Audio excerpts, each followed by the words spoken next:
So our speaker today is Kelly Tolliday.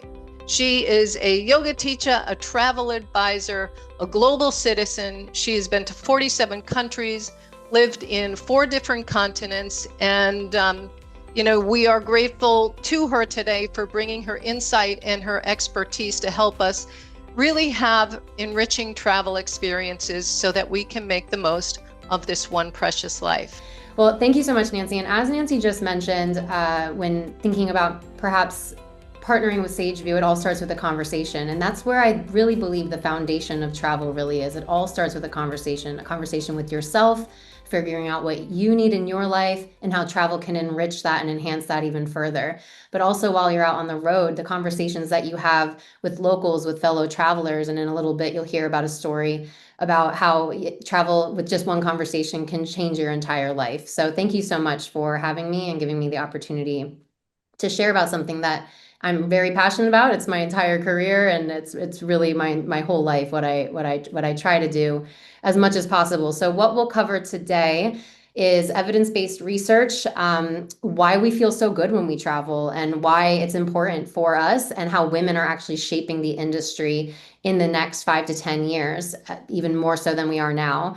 How applying the traveler's mindset to every area of your life can help you succeed. What is the traveler's mindset?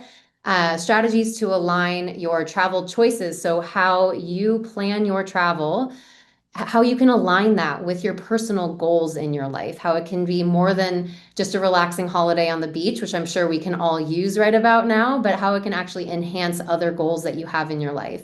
And then lastly, like Nancy mentioned, legacy and longevity and your life story, how can travel contribute to that? Speaking of story, saying yes to the unknown. So about 12 years ago, I was sitting in a restaurant with a very dear friend of mine, and he was talking about a family wedding in Ireland he was going to. He had a +1 for his girlfriend to join, and she ended up not being able to because of school and work. And I half jokingly said, I'll go. And he said, wait, really? And I was like, well, as long as your girlfriend and I was friends with the family and everything, and as long as everyone's fine with it. So I said yes. And a couple months later, I was in Ireland. And on my first night in Dublin, we decided to do a pub crawl, as you do. And we walked into the first pub, and I immediately saw this. The first thing I saw was this gorgeous man. And I was like, wow, that guy is so beautiful. But I didn't think anything of it. He was wearing capris. I thought he was European. I was like, I don't know. It's just a gorgeous man. I'll just let it be. But I went to the bathroom right when we got there. And when I came back, that gorgeous man and his friend were sitting at my table with my 2 friends that I was traveling with. We ended up chatting. His name was Sam. He's from Australia, and he ended up being on the same pub crawl that I was on. And we spent the whole night getting to know each other. With each and every pub, we found little corners of the pub to not join in with the pub crawl, but to actually talk to each other. And we talked about values and family and goals and life, very deep stuff for a pub crawl. But then the next day, we spent the whole day together. And the next day after that, I was on my way on my road trip to Ireland. He was on his way to a European adventure. And it could have just ended there, but we stayed in contact every day. We Skyped because FaceTime wasn't a thing then. And he invited me to come back a few weeks later to finish his European trip with him to do New Year's in Berlin. And I said yes. So a couple weeks later, I packed my bags back up after just getting home from Ireland, went back to Europe, and we spent a couple weeks together traveling through Europe over the holidays. He asked me to be his girlfriend, and I said yes. He said, do you love me? And I said yes. And then a couple months later, he said, will you move to Australia? And I said yes. And so all of that within a 6-month period, my entire life changed because of saying a simple yes to a friend, half jokingly, half seriously, but the opportunity, the invite was there, and I grabbed onto it. And because of that, my whole life changed. We've lived in Australia. We taught English in Thailand. We got engaged, and he asked me to marry him in Hawaii. And of course, I said yes. And so all these things have happened because of one yes. And so it's not to say that travel is just to meet the love of your life. It's also to open up doors that you might not have known as possible. And I think travel really offers us the opportunity to step into a mindset of possibility to step into a mindset of potential and not be burdened by some of these obligations that we feel at home, these identities that we feel at home when we're out on the road traveling, whether it's one state over or one continent over. We open ourselves up to potentially being our fullest, most authentic selves because we're not burdened by some of these obligations of day-to-day life.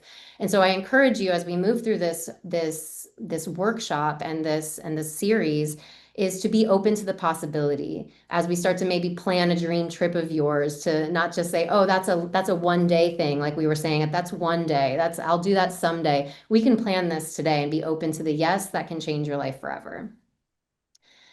So we'll talk a little bit about women and travel. So we are making up more and more of the population of travelers these days. And this is an amazing study done by Journey Women. It's an incredible company that focuses on travelers of the women 50 plus market. And as of 2025, 67% of travelers are female and 40% of those in North America are over the age of 55.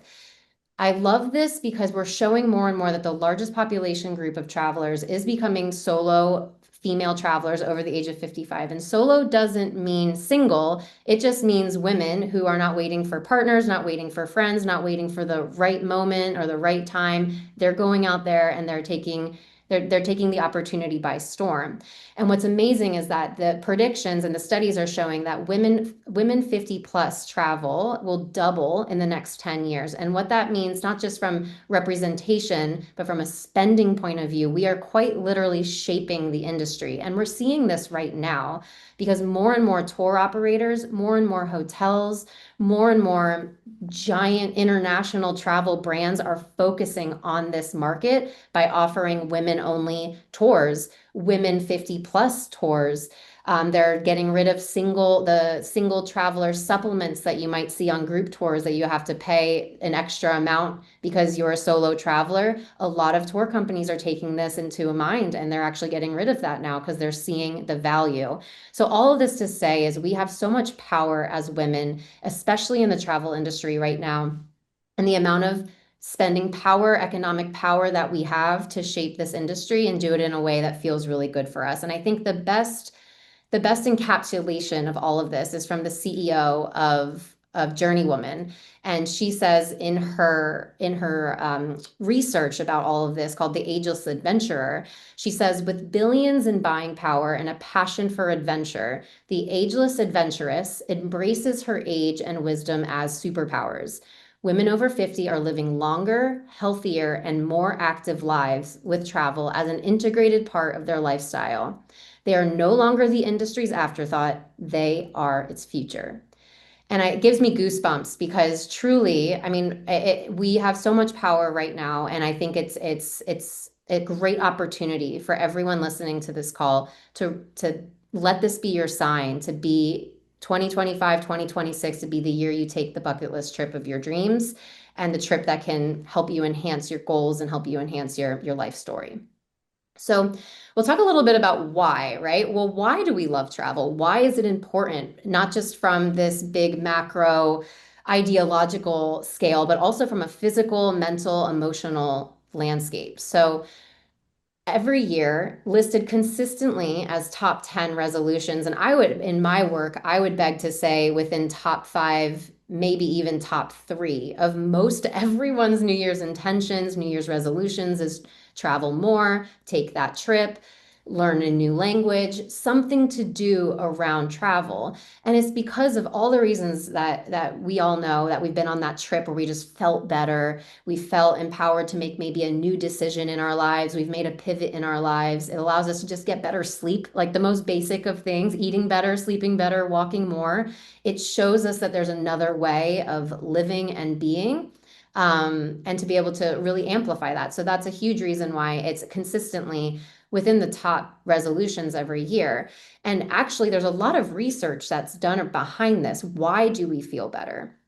And from a physical health point of view, There's actually been a study done that shows that people that take frequent vacations, and this could be as simple as a weekend staycation all the way up to your month-long sabbatical if you're able to do it. But the more frequent vacations that you're able to take, it actually reduces the risk of heart disease by 32%.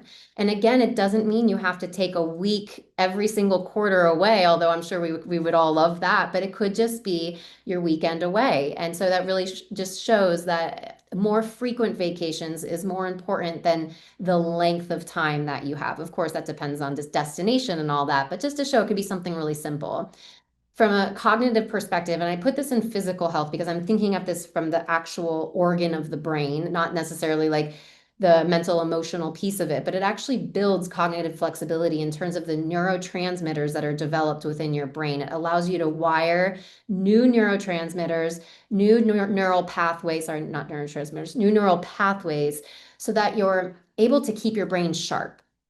There's this whole study that shows the gray dense matter in the brain, and routine just builds upon this gray matter, and travel and novel experiences actually fire that up a little bit more so that you're within, not preventing, I'm not going to say prevent, but you're able to cultivate an environment for your brain to potentially stave off conditions like dementia and Alzheimer's later down the track. So the more that we can bring new novel experiences into our life, maybe that's just going to the new cafe down the road, or maybe it's a new cafe in Paris. Either way, new novel experiences our brain loves.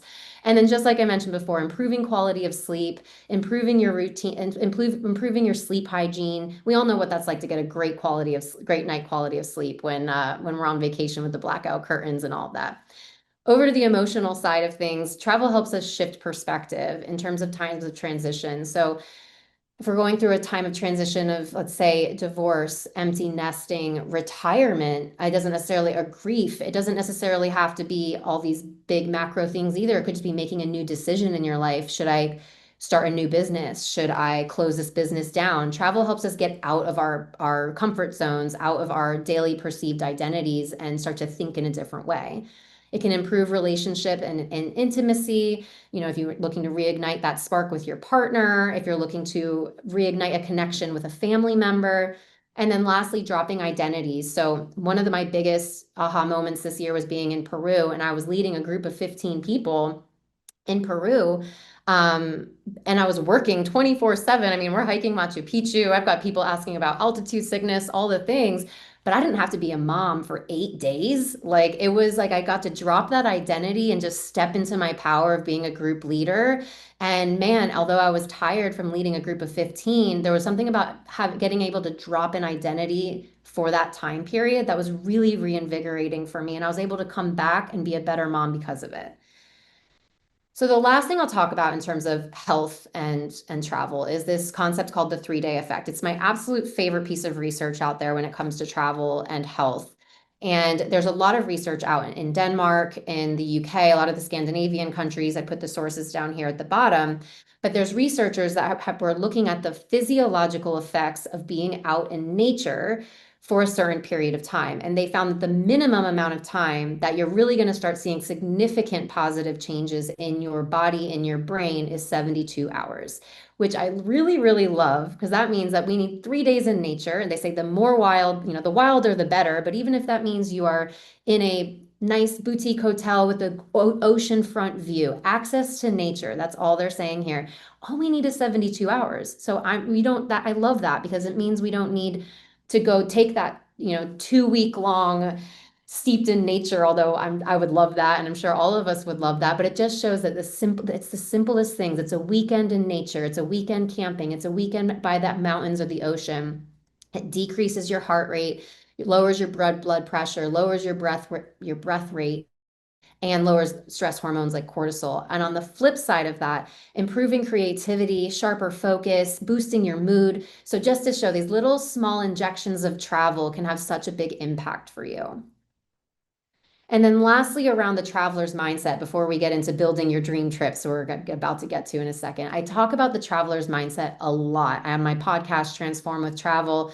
I talk about how to cultivate the traveler's mindset to apply it to all the different areas of your life. So I'm sure if you've been on a trip and you something happened, a flight delay, a train cancellation, the hotel didn't have your reservation. There's all these different moments that you are met with obstacles, either positive or negative, perceived positive or negative, where you're faced with decisions that you have to make that you wouldn't have had to make in your day-to-day life on your average Tuesday or average Wednesday back home at work. And so I love to think about all these different skills that we develop as travelers. Number one, curiosity and awe. I like to think about this as the beginner's mindset. When we're traveling, we're open, we're learning, we're asking questions. We know that we're not the expert in that destination, so we are inherently a beginner. How can we bring that sense of curiosity and awe and wonder and beginner mindset into our day-to-day life? Into even if that you're feeling a bit stuck at home, take a different route to work, go to a different cafe, walk a different path. There's so many simple things we can do to inject this zest for life again, as if you were a traveler in a new destination. Next skill is around compassion. So I mean, at least for me, when I'm traveling, I love learning about new cultures, the way that they live, the way that they are. And I learn so much about the things that are plaguing them, not necessarily what I think might be the right or wrong thing, but what they need help with. And you open up yourself to compassion, not just for them, but also for yourself, because you're learning as you go. And so how can you apply compassion to all the areas of your life, to your partner, to your kids, to your parents, to your colleagues, the same way that you would to a new culture that you're learning about. Resilience, like I mentioned, the flight delays, the train cancellations, the reservations that go missing. Hopefully, if you're working with a travel advisor, that doesn't happen. We can't control everything, but we do our best. But resilience, when you're on the road, you're constantly asked with, okay, well, that didn't work out. What's our next best step? And being okay with whatever comes up along the way, that resilience to overcome those obstacles. Adaptability, when you're traveling, you're walking down a road, decide, am I going right? Am I going left? And using your brain, like I said, that cognitive flexibility, firing those neural pathways of how to adapt to new situations. Okay, I can't read this menu. Can I pick out one word and figure out what that means, or try to speak a new language with the barista down the road? That adaptability can be applied to every aspect of your life. And then finally, if not most important, is experience driven. We travel to experience life. We travel to experience new cultures. So, like I said, the same thing with curiosity and awe, similar. When we are at home, we can be so burdened with routines and obligations and these requirements of our day-to-day life. How can we seek out experiences so that we can see where we live with a new light, so that we can see our work problem in a new light, and have an experience drive that, rather than just sticking in with the same routines over and over again? So I love whenever I get stuck in life, whenever I feel like I have a big decision to make, whenever I am upset about something, I try to go back to, well, how would I react to this if I was on the road, if I was in a new country, if I was in XYZ situation? And it kind of helps me zoom out a little bit to apply what I've learned while traveling on the road. Nancy, Barbara, before I move into building our dream trip, do you have anything you want to add? I, wa- I actually was just thinking, Kelly, it helps you, I think, get out of, I mean, we talk about a mindset, but the things you were just mentioning, it helps you get out of your own head to think about, even in everyday life where we are these days, being curious, asking questions, compassion. Um, if we find that opportunity to hit the pause button and put ourselves perhaps in another, out in nature, something like that. I just put in the chat that all of what these things speak to also, I think, goes to building greater self-awareness, something I am always working on. And so that's what I was thinking about as you were speaking. I don't know about you, Barbara. I just quickly I'll add, I think for me, being more present is a struggle at times with so much going on, whether it's at work or at home. We just have a lot of projects, and that never seems to change. So in travel, when you can let go of some of that day to day and just really sink in and just be present, it's so powerful for me. And all of a sudden, it just really helps you just be versus do. But even though you might have a lot of activities planned, right? There's that balance, though, of being in the moment. And as Nancy likes to say, be where your feet are. Yeah, absolutely. And that goes back to being in that curiosity and awe and beginners. Like when you're a beginner and you're somewhere new, your brain is firing on all cylinders, taking in all these new sensory inputs. So you're actually forced to be more present because of that. And I love that. I love the bridge between the science and the feeling that we have while we're traveling.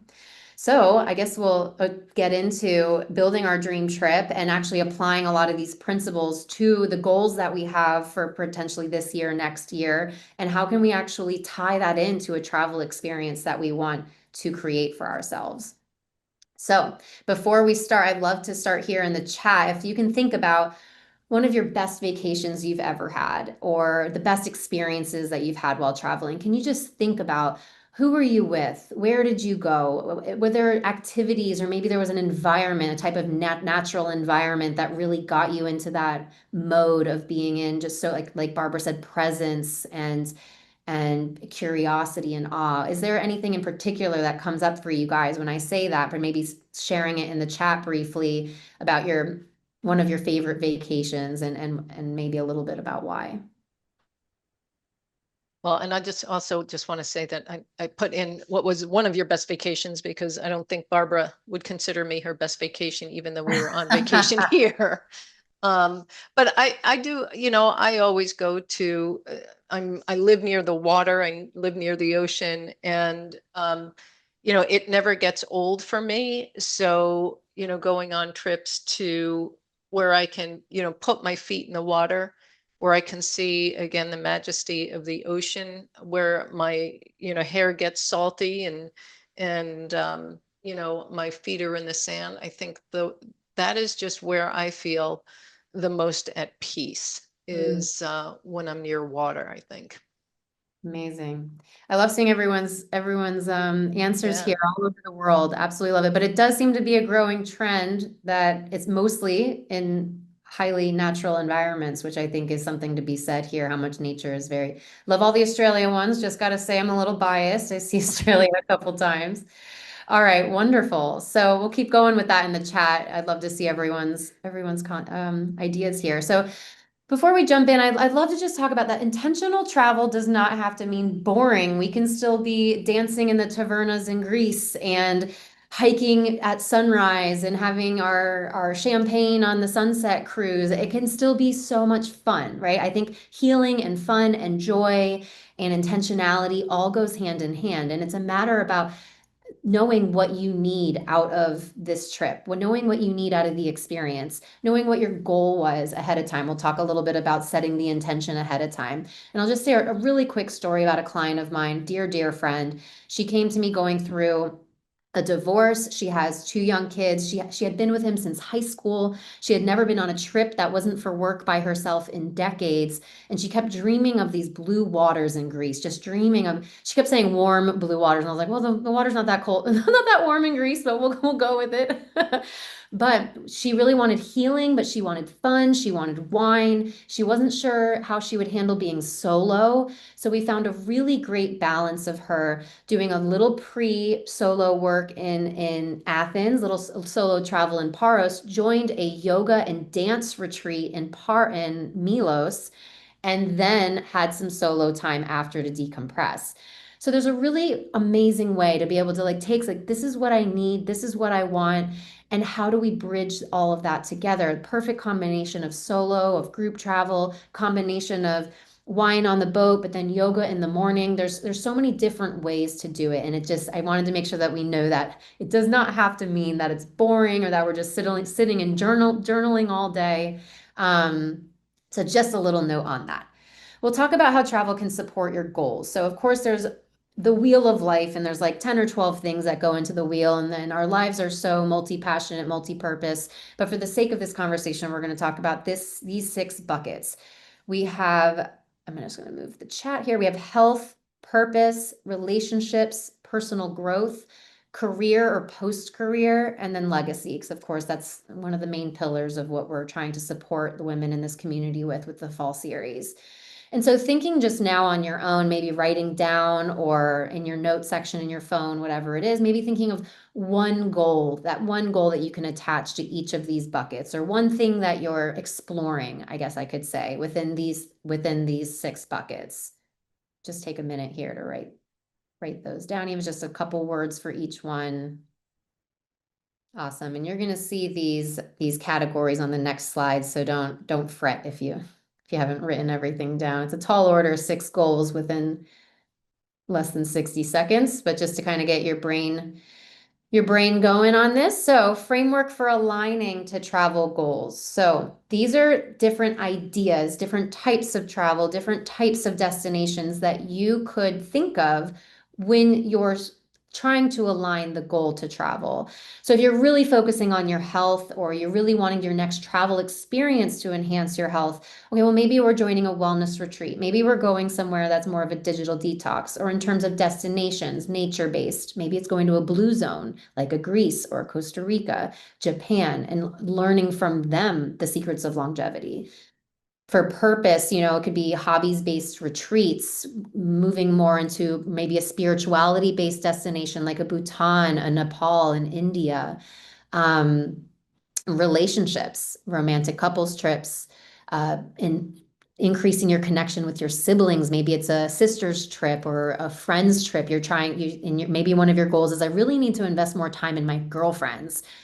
You saying, hey, I'm going to be the leader in this, and I'm going to set a girls trip. Personal growth. This could be something like a bucket list trip that you've just held yourself back from years and years and years. And 2026 is the year we're going to do it. This is my personal growth. I have a client who is 62, and she has always wanted to learn how to surf. And she told me, I'm hosting a surf retreat in February in Costa Rica. And she said, Kelly, I'm going. I don't care if I don't know how to stand up on that board. I'm going because I want to try. And the try is the piece there, right? It's some sort of challenge, some sort of physical challenge or emotional challenge. Career and post-career, there are so many programs, so many coaches out there that are helping with people with sabbaticals. Maybe it's a language immersion trip. Maybe it's a bleisure trip for the career. Bleisure is one of the top growing trends in travel right now, is how blending leisure and business on a trip together. And then finally, legacy. Maybe it's taking your grandkids on an adventure. Maybe it's a heritage trip, going back to Ireland, going to Italy, finding where your family's ancestry is from, and going to the city or the town where they're from. A multi-generational family trip. Maybe it's something focused on sustainability for legacy or give back or something like that. So just these are very brief examples of how you can align what one of your goals are to travel itself, and how travel can lend itself to the goal. So when you're starting to think about, okay, now I know my goal, I know what I want to focus on, how do I actually plan this trip? Like this, it's this big lofty thing, but there's actual steps to drilling it down. So as we said, the very first thing that when I talk to clients, before they tell me where they want to go, how much time they have, what their budget is, I say, what do you want out of this trip? What are you hoping to experience? What is your intention for this trip? Because the intention piece is going to help steer you choosing destination, choosing how much you're willing to invest in it, choosing who you bring with you or don't bring with you, how much time you need to plan it. The intention sets the tone. And I mean, we all know this, but it sets the tone for your entire life, not just with travel. So once you set your intention, we'll choose the destination, which we'll get to in a bit. We'll determine your price point or budget. How much budget do you have to work with for this trip, and how this might affect your travel style? Deciding who you travel with. Is this a spouse or a partner trip? Is this a solo trip? Are we curating this with friends, or are you wanting to join a random group of people on a tour because you want to step outside your comfort zone and meet like-minded people? How much time do you need? Meaning, how much time do you need to travel there? Are we going, like we said, I saw a lot of Australia in there. Do we need, probably ideally no less than 2 weeks for that kind of destination to fly there? Or is this, maybe it's a Mexico and you don't need as much time to travel? It's really thinking like, how much time do I need to get the most out of this trip, and how much time do I want? And then finally, the really important piece here is giving yourself plenty of time to plan. I'm a big proponent of the spontaneous weekend trip, but it's just that, it's a weekend. Give yourself plenty of time to plan and book. So this avoids stress, leaning back to the intentionality of it. It gives you time to say, okay, I didn't realize I needed a visa for this country, or I need a permit. I get a lot of people asking about Machu Picchu. Machu Picchu sells out the moment that your date opens, like 4 or 5 months prior for permits. So even national parks, US national parks, there are so many national parks now that you need to be in line, ready to go. And this might be like, oh my God, this is so much. How can I plan for all this? It's we're working with experts, which we'll talk about later, like advisors, like national parks experts, like coaches to be able to help you do all this. And definitely do it on your own too, but it helps to work with an advisor or someone that helps you decide where to go, how much time you need, and avoiding that stress. And another piece about booking early is it just gives you more options with availability. It gives you more options with better pricing. I know you might get really lucky and get a last minute discount, but that's purely luck. Really, prices rise the closer and closer you get to the date. Availability rises. So you might get that hotel, but the only thing available is the penthouse suite. And a lot of us are not going for the penthouse suite for that trip, maybe. So it just gives you more options. And I think more options gives us less stress and gives us more intentionality with the trip. Yeah, not Kelly. I just want to jump in here. There's a lot of talk these days about solo travel, and solo travel. I posted this last week. Isn't about being alone, although it can be if that's what one of your intentions. And I've done solo traveling a number of times, and I'm actually, as Barbara's leaving later today, I am as well. I'm headed up to Orlando Airport right after this program to head to Ireland to travel with a group of 25 people I've never met. That's a little bit out of my comfort zone, but getting back to the traveler's mindset of being curious and open to, traveling. So whether you're traveling solo or in a group with girlfriends, with family, you want to or don't want, to be with type of thing. It's such an important point to kind of think through all these bullet points that Kelly talked about. Spontaneity is your thing, that's great. But you'll get more out of your trip if you think through, I think, some of these deliberate actions. So yeah. And I think there's something to be said about the spontaneous trip that also does absolutely. something really good for us on the inside. But when I'm thinking about some of these more bucket list international Right. trips, or even Right. US national park trips, those ones we definitely want to give ourselves plenty of time to plan. So I love that. So excited for your trip. You're gonna have a great time. Thank So you. once we decided, we touched on this previously in the slide, so I won't go in too much detail here. But once you set your intention, you align it to a goal. Now we're strategically choosing our destination, aligning the goal with the destination, understanding, okay, what's my budget? And there are some destinations where your dollar is going to stretch a lot more. So there are so many unique alternatives to classic destinations where you could get longer periods of time, or maybe you don't need longer periods of time, but you want more luxury. So potentially it's hiking in Switzerland versus maybe hiking in Romania or Slovenia. And you're like, whoa, I didn't even know that was a thing, but now I can get 5-star hotels everywhere I go. That's amazing. So it's like learning a little bit about how much budget you have and the level and quality of travel that you want. Your budget will kind of determine a little bit of where you go for that. I get a lot of honeymooners going to Thailand because they can afford going to 5-star hotels for the whole little bit of Instagram versus reality. So is Instagram or social media driving where we want to go? Instagram's great for inspiration, but a lot of times there's a lot of happening behind the scenes in those destinations that we aren't quite privy to. And so really understanding, like, am I being driven because I'm seeing a lot of hype on Instagram, or am I being driven because this destination is actually going to deliver the intention, the experience that I want?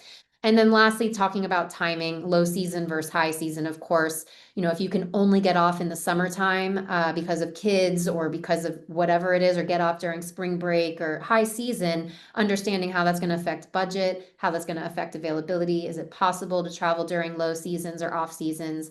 And then, of course, things like seasonal restrictions. I talk about like national parks in Montana, Glacier National Park.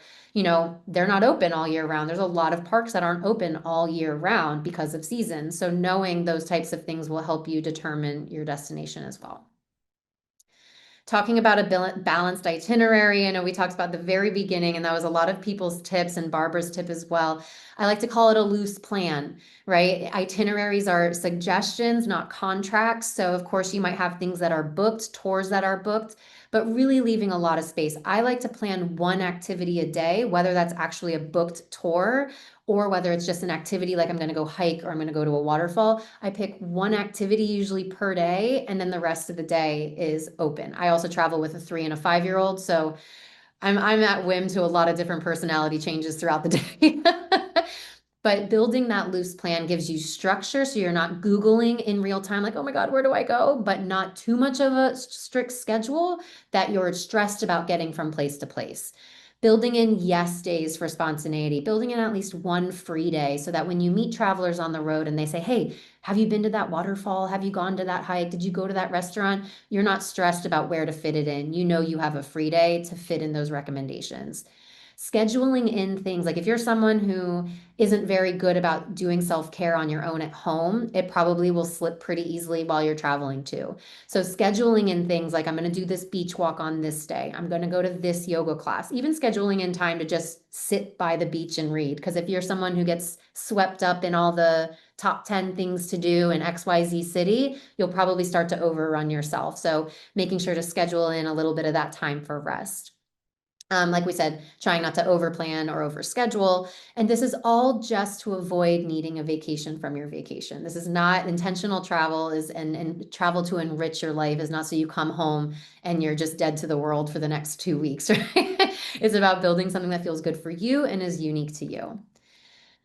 And then finally, when we're talking about the trip itself, setting boundaries, we talked about traveling in a group, traveling solo.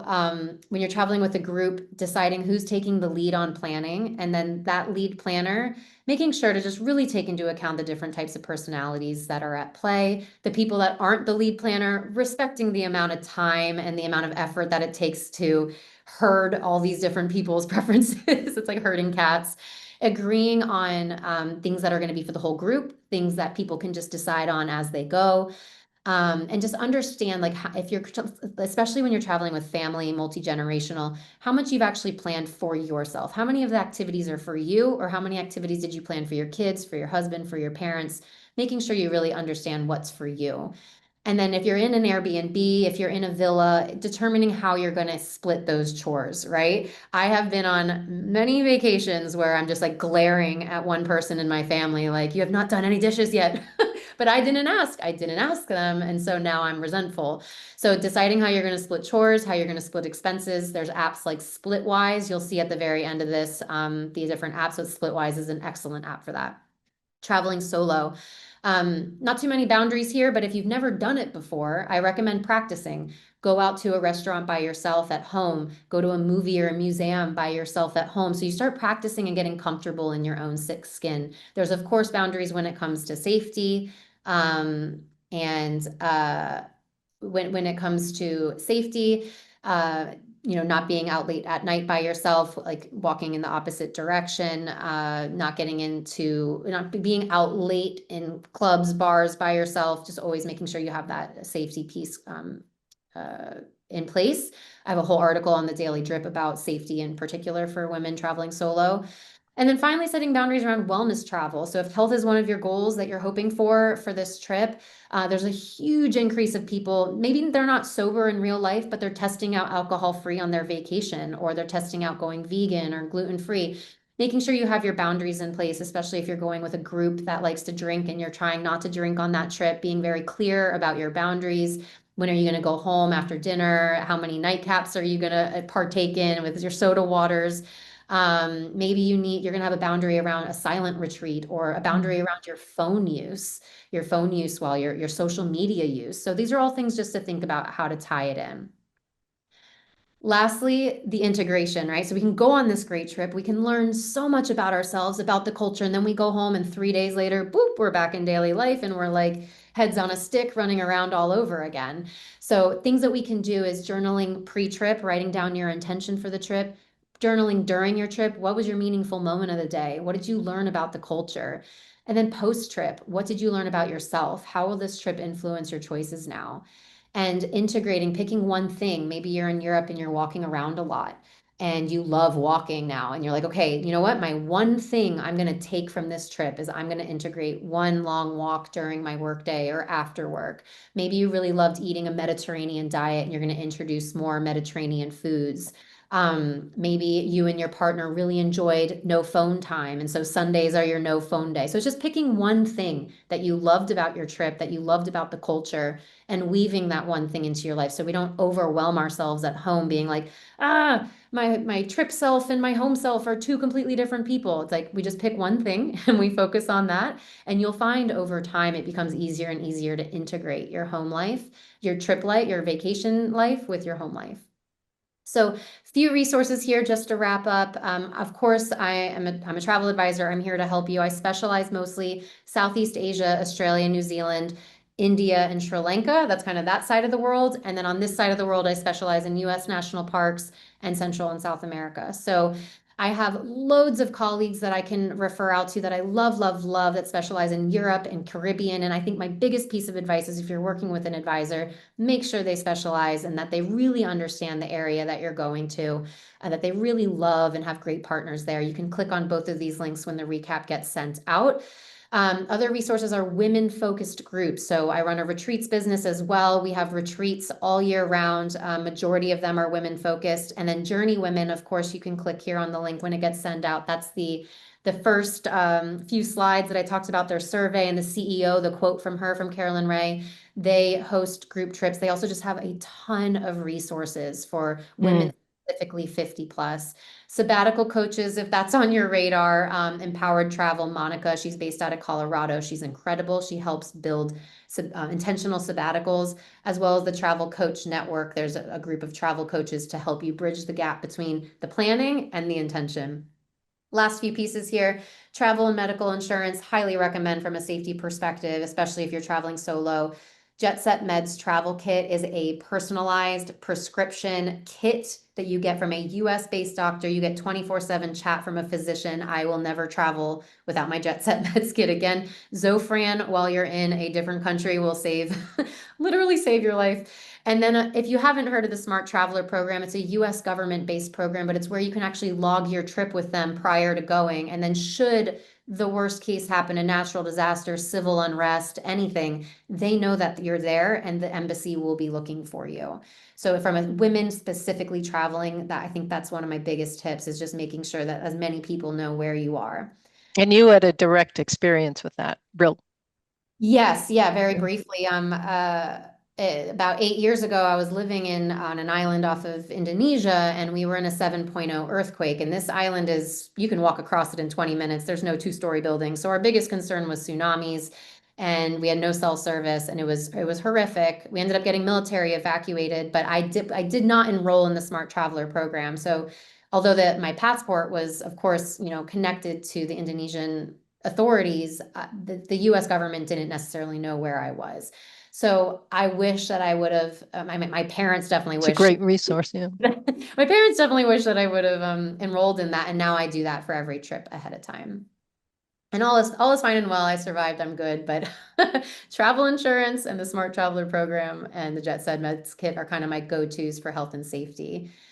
Tools and travel apps. I'm not going to go through every single one of these, but there's different types of categories for different types of apps and tools that you can use. I mentioned Splitwise here to help with group splitting expenses.